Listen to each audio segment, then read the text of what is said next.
welcome to another episode of the Pony 411 podcast. It is actually episode 48, and it is March 23rd, 2014, and we're inching ever closer to the big 50 episode 50. Okay. So, yeah, I'm Nemesis, and that yay you heard was Alca7raz. Hello. And, yeah, we have an episode to talk about, as per usual, and we also have a lot of news. I mean, a lot. I think this is the most we've ever featured. I think this might even beat that one time we had to go through 2 weeks of news way back when. So, yeah, this will be a little bit interesting, I think. But, of course, if you want to follow along with this news and actually see the links and stuff, go, well, right now while you're listening to this, open up your browser and go, if you can. Now, if you're listening to this while driving, don't do that. But if you're like listening to it on your computer, whatever, go to pony411.libsyn.com/show notes. That's LIBSYN. That's how you spell that. All show notes. That's a list of every single show notes we've done, and the newest one will be at the top, so you don't have to scroll. So anyway, to get started with these quick hits, BabsCon now has their schedule available. If you're going, you should go check that out so you can plan what you're going to go see. Unless you like to run by the seat of your pants. Yeah, if you want to do that, that's cool, but yeah. Also, speaking of BabsCon, they've also announced that their music lineup, called the Nayham Festival, they've also released a song titled BabsCon The Experience, the song, right now, and you can download it and stuff. It's in the link in the show notes. Yep. They've also extended pre-registration to April 6th, because remember, this is the third weekend in April. Yes, 30 weekend of April is when this con is going. So, hurry up. Go register. If you can. I mean, I'd love to, but can't. Yeah. It's not in the cards. Yeah. Alas. So anyway, Everfree Northwest has opened a poll for the best submitted fan fiction. If you want to vote, you have until March 28th to do so. So go look and vote, read, vote, whatever. Yep. Because they, I think the winners get into their little con guidebook thing. Yeah. Cool about that. Also with Everfree Northwest, they've announced that Michael Dobson, the voice of Bulk Biceps, will be attending. So yeah, he didn't actually do the though. Yeah. That was someone else. Huh? Whoever did the yes. Yeah. Close enough though. It's the same character. Yes, MSP has announced Pixel Kitties, the well-known artist, will be attending their con, and panel submissions have opened. And they've announced a VIP-only exclusive acoustic concert. Neat. And apparently VIP tickets are $60, so that's not too bad. Yeah, that isn't. So, if you're interested in any of that, well, go check out their con stuff. Now, moving on to merchandise news, a cheese sandwich blind bag has appeared on Taobao. And this probably means it's probably going to be one of those 3-4 pony sets that we've seen a lot of. Yeah, one probably of the collector's sets. Might also become an individual one eventually, but it's probably going to be introduced like party set with Pinky and Dash or something. I wouldn't be surprised. Yeah. So go be on the lookout if you've been, liking cheese sandwich or something. A picture of prototype Big Mac along with Applejack has shown up. These are the Funko figures. Yep. And making it likely they're the next two.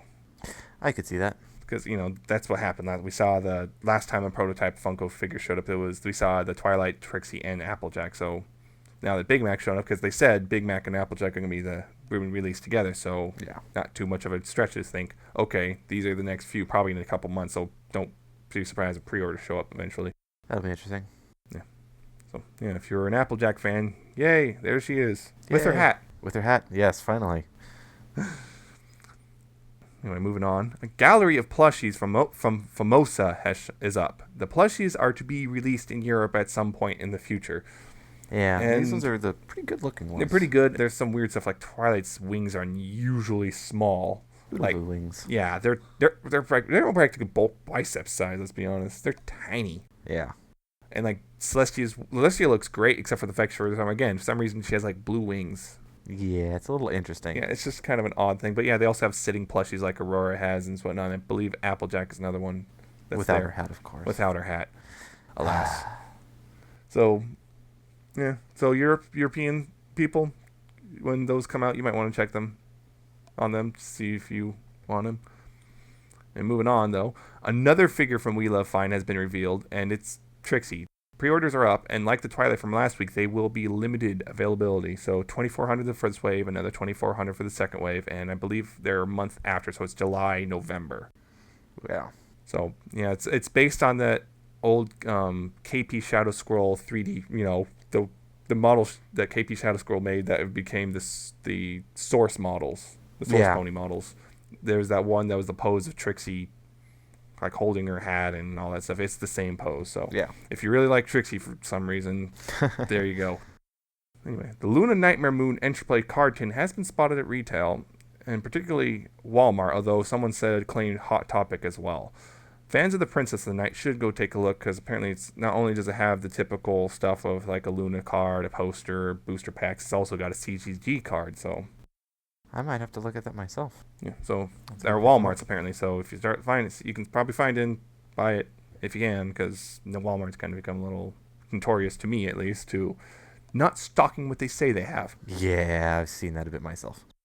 Anyway, moving on to comics. Issue 20 of the MLP comic series has been revealed. It is, of course, the conclusion to the current Reflections arc, which, by the way, we will be talking about issue 17 later this episode. So, in other comic news, Friends Forever 6 has been revealed, and is Rainbow Dash and Trixie? Why? Why? Why would you put Trixie and Rainbow Dash together? That doesn't make any sense. Makes perfect sense to me. Yeah, maybe. Anyway, this is not going to end well at all. Yeah, no. I don't get that at all. Be here when it comes out when Alcatraz's head explodes. Yeah. Anyway, in non-pony news, but we're still going to mention, Emmy Larson, the Great Destroyer, has written a book and is now available for pre-order. It is called Penny Royal Academy. So go look over that. It's like on Amazon, a couple of those indie places, but you can order it. It's been what he's been working on, which is why he's also not working on season 4 at all, because he's been writing this. And it's coming out in October, I believe, on the 17th. So, yeah, if you're interested, go take a look. Moving on from that stuff to general fandom stuff. The 2014 State of the Herd report is out, and there's quite a few interesting things to say about the fandom. It is. You can take a look at the full report if you're interested, but there's a few standout things, like the number of males statistically has dropped. Yeah. We're only at 81%. The average mean age, I should say, has rose to about 20.88 years. Russia is now number 4 country of brony residents, and U.S. bronies only make up 58%. So, yeah, as more international fans show up. Yep, we're starting to balance out. Apparently, Utah has the most bronies per capita, which is interesting. Yeah, Mississippi similarly is the smallest. Yeah, I mean, California's pretty high too. Yeah, 84% identifies exclusively or mainly heterosexual. 45% are also anime fans. Let's see. Oh, here's one. 10% of the fandom joined since season 3 ended. And this is one that's particularly interesting. 61% of bronies approve of Twilight's alicorn status, but more disliked Equestria Girls than liked it. And also, this is the one they did not mention. Apparently, only 13% of the people who replied explicitly said they disapproved of the Twilight's alicorn status. Huh. Which is kind of one of those things that kind of shows it's basically a very vocal minority in this case. Yeah. Because I think the remaining percent is either they were unsure. Either unsure or didn't care. Uncommitted or didn't answer. Yeah. Apparently that was one of those you could elect not to answer. Apparently half of us use YouTube to get watch episodes. Still the biggest. About a quarter use it via the hub, so I think that's gone up. I'm not sure. A third of us, those who responded, purchased comic books at some point in the last year. Apparently, still, at this point, Twilight is still statistically the best pony, with Luna moving up to 3rd. Yeah, I think, Dash is 4th? Yeah. Something like that. But apparently, Applejack is statistically not part of the main 6. Yeah, because Luna's up there now. Yeah, Luna's now in there. Applejack's So statistically, I think the top 6 are all of them minus Applejack and then Luna. Yeah. With Twilight at the top still. And it's also, Twilight is also the most identified with pony, but Luna is most liked in episodes. I'm not sure exactly what that means. I guess they just like her appearance in episodes. Yeah. Maybe because they're so rare. So, yeah. Twilight's still, I guess, the most popular. Woo! Yeah. Anyway, it's a bit long, but whatever. Yeah, you can check out more statistics on their site, they have a bunch of them. But anyway, in an update to the Grayson story from last week, remember the kid who was bullied and was told to leave his Rainbow Dash backpack at home because of it, rather than dealing with the bullies. It seems the school has reversed its decision, allowing Grayson to take his backpack to school now. So good on them, but they should never have had to do that in the first place. Yeah. At least victories. Yep. One victory. That's cool. Anyway, this is a big one. Hasbro, yes, it is. Too much ire from the fandom, has issued another C&D. This time to Jan Animations, the creator of the Button Mash series, and let's see, the Ask the Crusaders Tumblr, and there's a few other things. He also did all the animation for the Brony documentary. They have, which, let's be honest, that was probably the best part of the documentary. Anyway, they have complied with the C&D and have taken down the videos. However, Mike Vogel, the VP of Development and Scripted Entertainment, has said he will look into the matter. Yeah, and that's a big one. Yeah. So, a lot really of big. People are not happy about that, understandably. But then again, some people kind of have the blind rage about it because they don't really understand Some what's people do also going have on. a blind rage. It's a tough one. Trademark law is a nightmare. It can be a nightmare when it comes to stuff like this. Hasbro has some obligation in order to take them down, especially in something like what Jan Animations was doing, mainly Button Mash. They don't have to act. I will say the trademark law does not require them to issue a cease and desist or something like to any infringement that they see. However, if they don't, it can begin to weaken the strength of their trademark and opens them up to losing it later on if someone comes in. And then when they try to challenge it there, it makes it a lot harder for them to retain it when there's a real infringement. So they have to do something. Yeah, they have to constantly do this. And here's the thing. Also, let's be honest. Jan Animation, that was really high quality and looks almost show. It's practically indistinguishable. I mean, there's things you can see, but... And that was actually its biggest downfall. Yeah, it was too good. It was so good because the biggest issue here is confusion. If a person who wasn't part of the fandom, who didn't know about Jan Animations, saw his Button Mash series, it would be very, very easy for them to confuse it with something that Hasbro actually did. And that's where trademark law comes in and has to shut them down.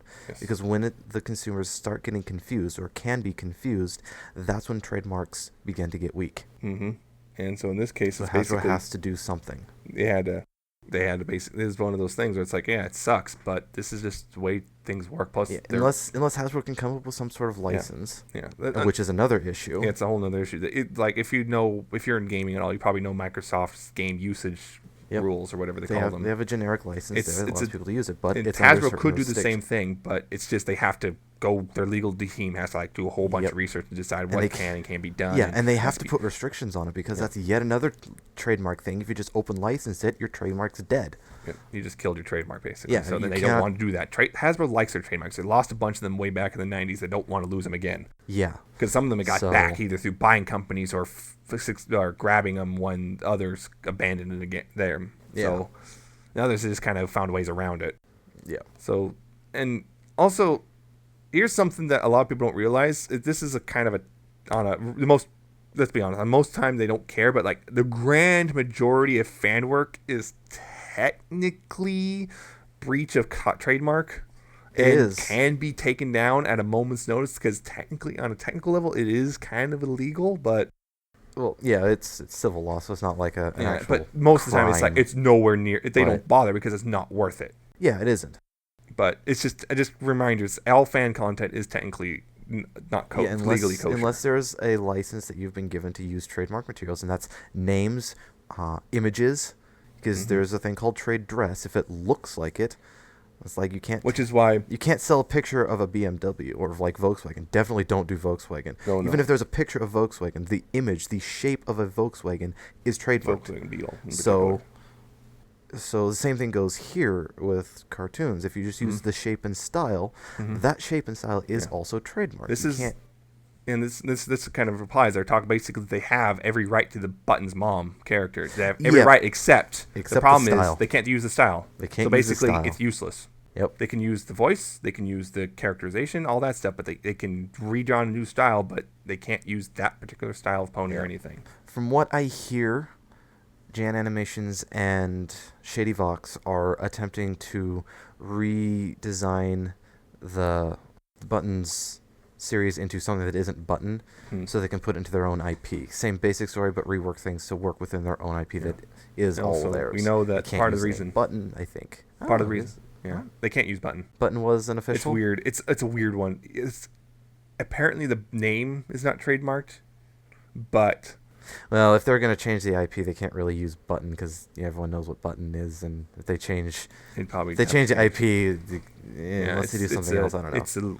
It's one of those we'll see what they come up with, but in this particular case, also Jan Animations also wants to work for Hasbro at some point in the future. That's another reason why Jan Animations felt compelled to comply rather than fight. Yeah, if you try and fight it, they don't really look kindly if you apply to work for them later. So anyway, the Mike Vogel looking into it, that doesn't mean it's going to be reversed. Yeah, it just means he'll at least find an explanation of what the heck's going on, because it's like he didn't know why legal. I've heard apparently Hasbro legal tends to be kind of autonomous at times, so they just kind of do things and then the rest of Hasbro doesn't know. I remember some Hasbro people knew about say way back in Fighting's Magic, nothing was happened. But then again, as we know, part of the reason why it was because it was so popular and the whole Evo thing kind of killed it. Yeah, that was another one. And that's another thing is it's big, it's popular. So basically, in this regard, what happened was it looks really close to show animation. So that's his biggest fault right there. Right there, and then on top of that, they wanted to do their own series, which can also kind of hurt Hasbro possibly. And then there's that one recording Shady Vox did of Buttons, which is, let's be honest, full of obscenities. And that if that is linked to something that could be confused for something official, that would look bad for Hasbro. Yep. It leads back to anyone who doesn't know about Jan Animations, seeing it could be very easily confused into thinking that it is official Hasbro works, which it is not. Which could lead to serious problems. Yeah, and it could lead major legal problems for Hasbro. Because we had nothing to do with that. Yep. But they'd have to prove it, and then there'd be legal teams all over the place and massive amount of money being thrown around, and it would just be ugly. Yeah. So. And then they feel more compelled to crack down even harder. Yep. Because, this is costing us a lot of money. So this is one of those things where it's probably not going to come back. Probably not. But we'll at least know what the heck's going on. Yeah. But just remember, if you're making pony stuff in the style of the show or whatnot and trying to sell it, technically you are doing a serious legal violation, and Hasbro can swoop in at any time and shut you down. Yep. Especially if you're selling. And it's not fair use. Yeah, that's another thing. This is not fair use. It's not parody. And just also remember, fair use is also a nebulous concept that is not a blanket thing. Yep. It's a case by case, so you can't just scream fair use and that's that. Yeah, no. So it sucks. And the thing is, it's kind of one of those things where understanding leads to you're kind of mad, but you can't know there's nothing really you can do about it. Yeah. So, alas. Yep. Anyway, that was a big one. Yeah. But we still have a few more quick hits. I'm sorry. But this may prove to be nothing, but Megan McCarthy has tweeted something that may have something to do with pony material, and it says, writing the end on a first draft is both immensely satisfying and mind-numbingly terrifying. This could be a pony thing. It could be something else she's writing. We don't know, but it could be she did something crazy or awesome, and now she's all terrified of the response is gonna be. But we don't know. Anyway, it could be nothing. But this is. On one side of things, it could be nothing. On the complete opposite side of things, everyone could be panicking. Oh my God, it's the end of ponies. Let's hope for the former.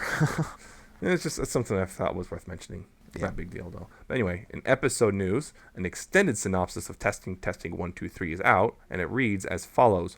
Rainbow Dash wants more than anything to become a member of the prestigious Wonderbolt Reserves, but worries that she may not be able to pass the entrance exam. Rainbow Dash goes to extreme measures to prepare for the Wonderbolt's test. Extreme measures.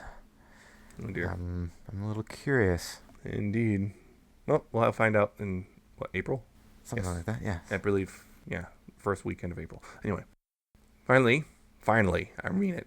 A new episode title and synopsis has appeared on Zap2It. The episode is called Inspiration Manifestation, and the synopsis reads, Rarity loses her creativity, and Spike finds a spell to help her get it back. Sparity shippers celebrate. Uh-oh. Or despair. Watch the despair. Well, they're going to get their hopes up. And that was the news. That's all of it. Holy crap. All of it, finally. Yeah. Bunch of big ones and a lot of it. So, and we kind of can't talk about it as in depth. I mean, we probably went too in depth on that cease and desist thing, but alas. Anyway, we do actually have a discussion, and that is about the episode For Whom the Sweetie Belle Toils. Toils. Yes. Remember, Toils, not Toils. Toils. Toils. Anyway, so the episode is basically, well, Sweetie wrote a play, and she also directed it and acted in it, but she also designed the costumes. But the problem is, she wants Rarity, to kind of look at them and help her. They're not so good. Yeah, not good. They're not. Let's great. just call it that way. Not so. And so, well, Rarity also has a very, very, very, very, very important order for Sapphire Shores. Yes. So basically, she's really busy with that, but she decides to go ahead and help her sister anyway because, well, she's generous. She's generous, and those weren't great. They needed help. But anyway, it's shortly before showtime, and they're sitting there waiting, and Charlie's bugging them and costumes, and they thought that Rarity might have forgot or decided they're not important, but she shows up. The costumes, oh, hey, great. The costumes are amazing, and the play goes on, and everyone loves the costumes, and they got a standing ovation. Hooray! So the CMC are excited about that, and then turns out no one cared except for the costumes, which makes Sweetie mad because she thinks Rarity intentionally overshadowed her. So she gets really mad and goes to bed angry, and Rarity's not quite sure what the problem is. Yeah. But then Sweetie Belle hatches a plan of, I'll get revenge. I will ruin her big order with Sapphire Shores because there's a headdress which has one invisible stitch that makes everything stick together. And if without it, the whole thing falls apart. Yep. And so she removes the stitch. And then Luna visits her in her dream. And basically just kind of working Sweetie through her problems, including the 5th birthday where Sweetie thought this was the same situation where Rarity overshadows her. And she kind of talks to her and kind of guides her until eventually Sweetie realizes Rarity is actually trying to help her. She's not trying to overshadow her, because she showed at the 5th birthday party wasn't that she took over. She was trying to stop it from, well, falling apart because they were all about to leave because Sweetie was taking so long trying to get ready. Yep. And so Sweetie realizes that she did something wrong. So she shows Sweetie what will happen if events play out as they are. Yep. And, well, surprise, Rarity's career is ruined. Yeah.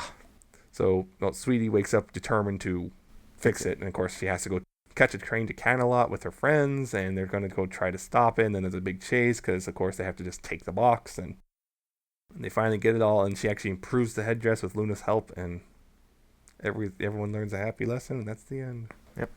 So I guess to start us off, as per usual, what do you think, Alcatraz? I think, therefore I am. No. Anyway, I thought it was pretty good. It felt a little bit short, but I felt it flowed pretty well for how short it feels. I think it's maybe because, there's a whole bunch of stuff happened really quickly. It had a bit of fast pacing in certain areas, especially in the later half. Mm. But I did really enjoy the dream sequence. It got rather dark at the end when showing Rarity's future. That was borderline creepy. Yeah, a little bit. But otherwise, I think it was pretty good. It wasn't like top tier, but it was definitely enjoyable. And I'm not a huge fan of Rarity, so It wasn't really a Rarity episode per se. No, it was a Sweetie Belle episode. Yeah. I can't even say it's a CMC episode. It's just Sweetie Belle and Luna. Can't really even say totally it's a Luna episode. She just is a major player. Major player, but she didn't show up for a huge amount. Luna's a bit interesting how she handles that. She never really comes forward and just tells Sweetie Belle. Nope, she just shows her. She kind of shows up, says a couple things, think about points her, and then walks away. Yep, just come on. And pulls her into something else. She just kind of stands off the whole time. Then just kind of like, what you're doing wrong. Yeah. Until at the end when she actually shows up. Yeah, and helps. She helps but this episode for me was just, I don't know. It's just I kind of have a hard time placing my feelings on it. This one's kind of weird. I can't. I liked it, but at the same time, there's some parts of it, I don't know what it is, but it's just, I don't know. It's hard for me to say definitively. It's it's definitely not bad. It's just, I just can't really say.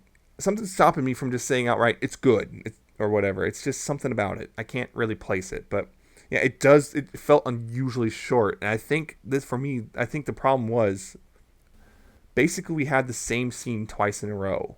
I mean, slightly different, but it was essentially the same scene twice in a row, and that kind of messes with our heads and just kind of makes it feel shorter than it is. I can see that, yeah. And it's the thing. It's just like it's about time had the scene twice, but they were bookends. They were not one after another, so it didn't have the same effect. Yeah. So I believe that might be the cause, and that also the ending also goes really fast too. So that might also contribute to the idea. There is a bit of an anticlimactic feeling to the end. And just kind of like, oh, that's it. Build a lot of action and then dolphins. Yeah, then dolphins. Yeah. So there were definitely the dream sequence was the highlight of the episode. There is no doubt about that. That was not only stupendous visuals, but it was just really well animated. It was how we got the backstory, some of the stuff we got out of it. Just personality was like, we see that yes, Sweetie Belle feels really overshadowed by Rarity all the time. She just feels like Rarity is just constantly overshadowing. She doesn't feel, and we get this thing where it's like Luna is like, yeah, I feel the same way sometimes. It's like she actually kind of implies she still feels like that sometimes. It's not like, oh, it's all fixed and she's totally happy. She still sometimes feels like her sister is overshadowing her, and it's one of those things she kind of has to struggle with sometimes. That's something I liked about this one. It shows yet again that it's not all fun and games all the time. Character depth as well. Yeah, it's character depth, but they fight. Yeah, they fight. Rarity and Sweetie Belle have a big. They fight. They're siblings. It's not like other girly cartoons where everything's sunshine rainbows all the time. No. And tea parties. Yeah, and tea parties. Can't forget the tea parties. But yeah, it's definitely nice to see something real. Yeah. In a show like this. Siblings. They're acting like siblings. Yeah. So it's enjoyable to see that. Yeah. And it's kind of interesting how it's Luna's scene. This is the second time we've seen Luna visit a dream. And it's again CMC and just, hey, you're having problems. Let me help. Yeah. Just wait till she shows up for. Well, this one was way more involved than the Scootaloo one. Let's be honest. The Scootaloo one was kind of basic compared to this. Yeah. That dream sequence, just the diving and then all of a sudden it's water and this kind of slowly floating down to the boutique floor and the dolphins and which actually became important. Yep. Because it turns out Sapphire Shore loves dolphins and sees dolphins in her dreams. I wonder how Luna would know about that one. Yeah, I wonder. So yeah, it's actually this also kind of leads to a funny line and like later on. There's a big old chase scene where they have the box with the headdress in and they're trying to keep it away from Rarity because they're trying to fix it now. Yeah. So it's kind of interesting in that, later Sweetie Belle runs into Luna and it's like, oh, it's you. So this is just a dream. And then I'm afraid it's real. I'm afraid it's real.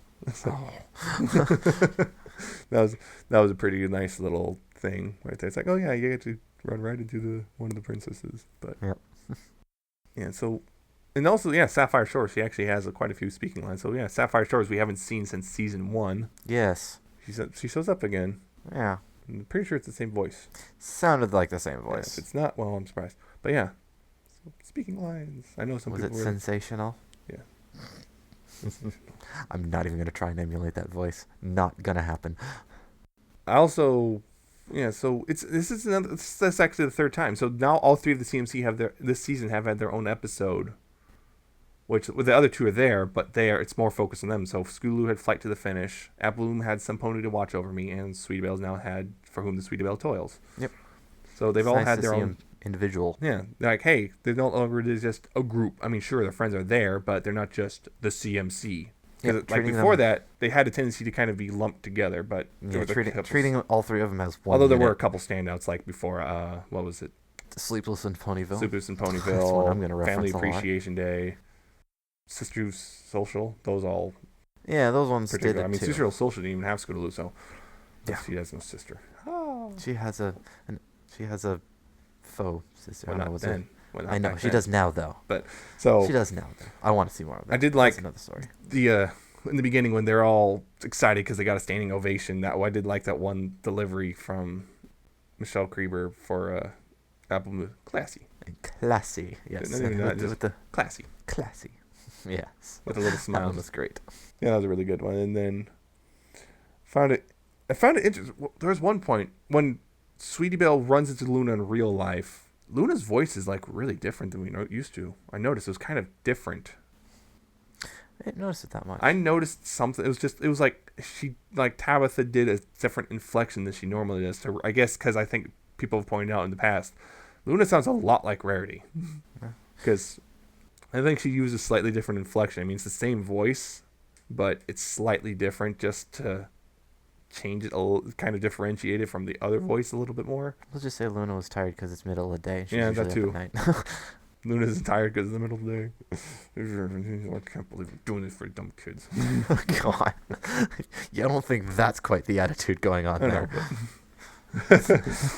So, yeah, it was interesting. Again, they had this big old action build up, and they had the thing where it's like, Scootaloo and Apple Bloom fangirling over Sapphire Shores, and Sweetie Belle.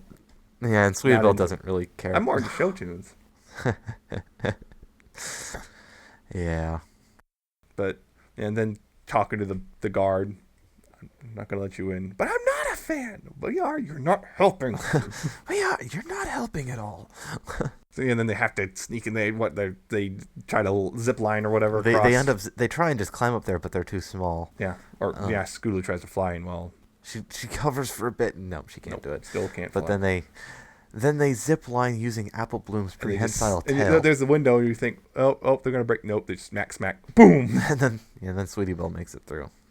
Yep, loosened it enough. But also one thing the Scootaloo flying actually reminded me that Sweetie Belle used magic on the headdress to remove the stitch. So it's like, oh yeah, hey, remember, she's still using magic, so that's something they remembered. Continuity, yeah. Yay. She still knows her magic. So there's that. I also did like the main six, like when they were all there, like with Rarity, and Sweetie Belle comes storming and upset. I think it's time to go take that break. Yeah, now. I just realized this is a really awkward situation. We need to get out. Yeah, I'm out. Even Twilight's like, "Yep, I'm out of here." Just kind of smiles, just have fun. Yeah, I think we all know. They all recognize this is a sibling fight. We're out. Yep. So nice. I've been there before. Yeah. So this is a pretty good episode. Just I don't know, something about it. Just I don't want to call it like middle tier, but I also don't want to call it high. I don't know. I'd actually put this just above middle tier for I don't know. I don't know where I want to put it really. I have to I guess watch it again with other episodes because it's like I don't want to say it's the weakest of the series so far, but I also don't want to say it's particularly strong. So I don't know where to put it yet. I'd have to think about it some more, and that's probably not good to do on the podcast. But yeah, it's still really good. It's just nice to see characters being fleshed out and stuff. And yeah, Luna, and confirm, hey, yeah, guess what? Luna still has problems with her sister. She wasn't magically healed by a rainbow beam of light. Yes. My magical friendship beam made everything better. No, it just puts a little bit of a hope for me for Sunset's portrayal in the sequel, because she's going to show up. Sunset's because it's not she's super flowery. That would be dumb. It'd be best if she still had attitude. But, yeah. Good, I guess. So yeah, good episode. Good episode. Go watch if you haven't. If you haven't, what? If you haven't, well, guess what? You just got spoiled. Yeah, you just got spoiled majorly. Yeah, so sorry. Well, not sorry.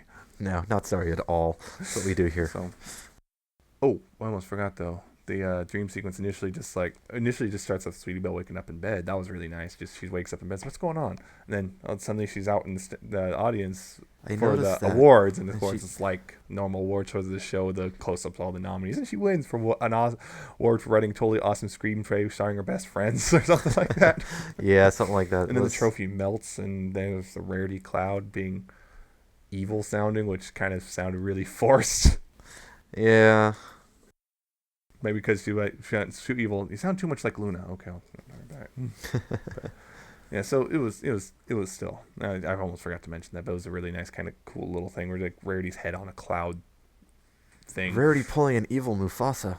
Yep, evil Mufasa. Evil Mufasa. Yeah. So that's the episode.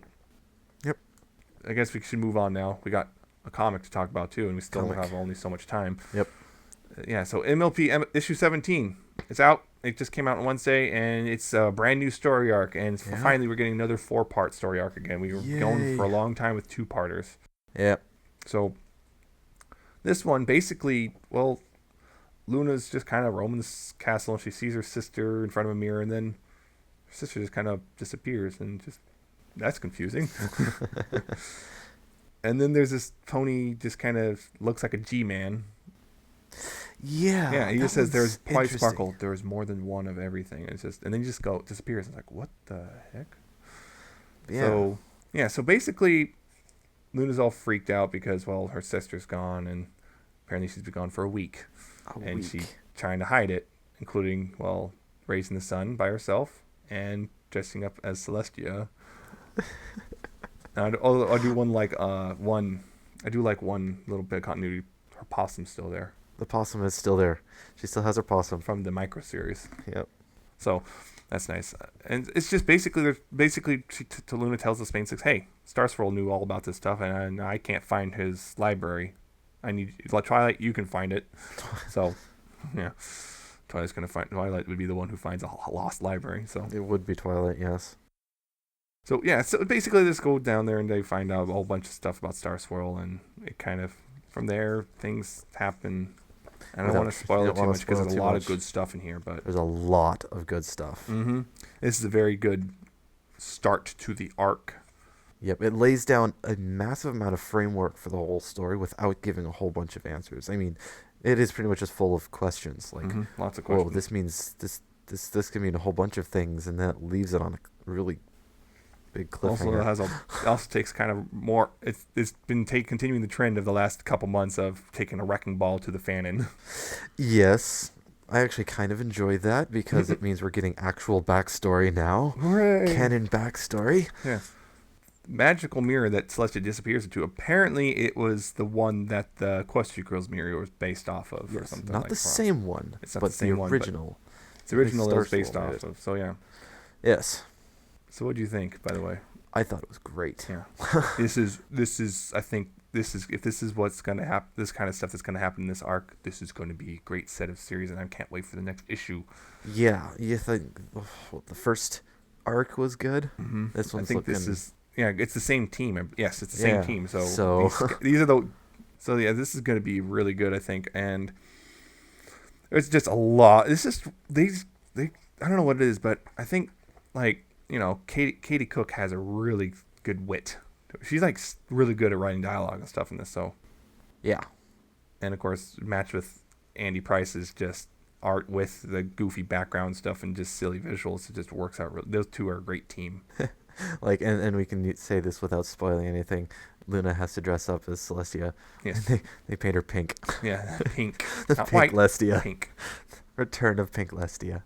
Yes. That was great. Including a cutie mark just drawn on paper and taped on her side. Yep. So, and yeah, there's a lot of just snappy jokes. And of course, finding out the reason Luna couldn't find. Because it used a different name for the library. She just didn't know what the word was. Oops. Yes. So it wasn't as well. Thesaurus jokes. Yes. Then one of the things that basically shows, hey, guess what? Celestia interacting with Star Swirl, and this kind of short kind of gives a little more detail about a timeline about pre-show stuff that kind of it gives a better idea of how close together things happened. Yeah, Celestia was younger, and worked with Star Swirl. Yes. And they tended to work closer as equals than it's weird because Celestia exerting her princessness over him. Yeah, it was weird. In fact, Celestia tells him no at one point. Yeah. So another thing that's interesting is shows that Star Swirl didn't invent a lot of this stuff that he's credited with. He just kind of went to other dimensions and stole it. Yeah. He just straight up stole it. He's a thief basically. It worked, but because that's why he's able to make so many magical advancements because he just made one magical advancement, and used it to take other magical advancements, or just bring them across. Maybe they traded. Infinite, basically. Maybe they traded. Maybe, but I suspect it seems to imply that they visit these other worlds, and from there they're able to get information. Yeah, we can see it. Because there it's just common knowledge, but here it's not. Or there, yeah, this other world, common knowledge, but in Equestria, unknown. So, just because of the way these different universes work. So, it's kind of interesting.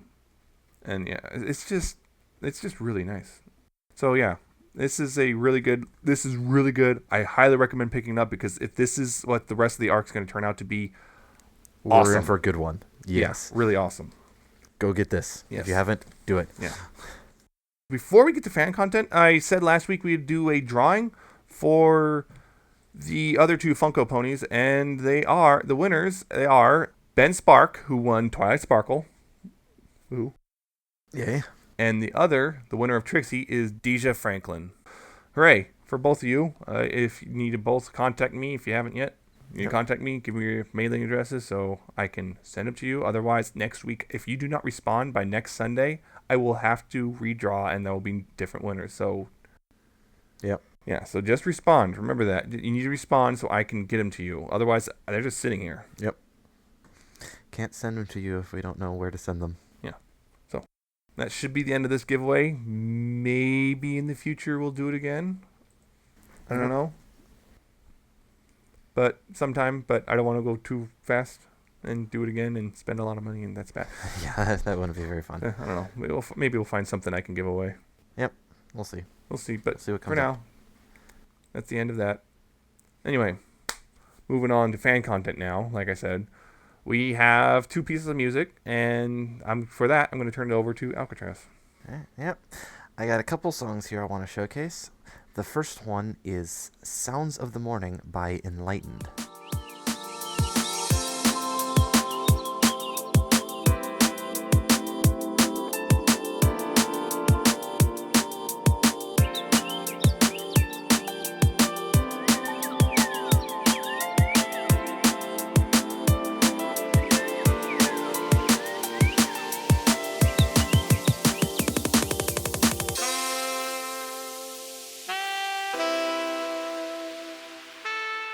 This is a nice calm song based around Fluttershy. It uses a little bit of her stuff. It moves into a little bit of a jazzy feel with some saxophone and some D&B to go along with it. I find it was a nice calm thing to just listen to and relax. How'd you like it? Yeah, I would have to agree about the calm thing. I do like it. It was the jazzy thing, and the saxophone comes in, you hear it, and it's like at first I was like really metal, and then it kind of picks up a little bit, but stays really mellow at the same time. And you got the drum and bass stuff going on too, and yeah, it sounds really nice. You hear Fluttershy a bit, and what it reminded me of though was I guess it kind of reminded me of menu music on a game sometimes. I've heard similar types of things on certain games, but yeah, it's what it kind of reminded me of. It's really easy listening. Yes, very easily, especially when the birds start chirping. And yeah. So it's really nice, just not super fast-paced, intense, in-your-face stuff. Yeah. So. And the next one, I have a remix of Quest, the Basik and Black Griffin song, by TIF or Tiff Whitney.